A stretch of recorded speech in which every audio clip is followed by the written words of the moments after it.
Welcome to Not Milk Never Milk. Subscribe if you're lactose intolerant. You'll start inside Safari, open it and reveal the sidebar with Shift-Command-L so you can work directly with reading list items. Once the sidebar is visible, click the glasses icon to show only reading list entries. This isolates saved pages and lets you focus. Make sure to keep Safari up to date for consistent controls.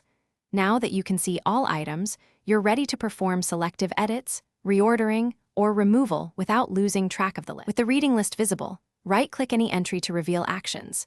Remove, mark as unread, or copy link. To reorder, click and drag an item up or down. This changes priority visually and helps when you want to read in a sequence. If you need duplicates for reference, hold Option while dragging.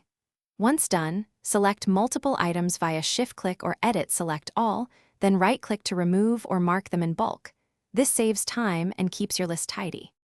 After making edits, allow iCloud to sync changes so your other devices reflect the updated reading list. Open System Settings and confirm Safari Sync is enabled. If an item won't remove, quit Safari and reopen to clear transient cache, then try removal again. As a final step, you can sign out of iCloud and sign back in to force a full resync. Use this only if items remain inconsistent. If problems persist, test in a new user account.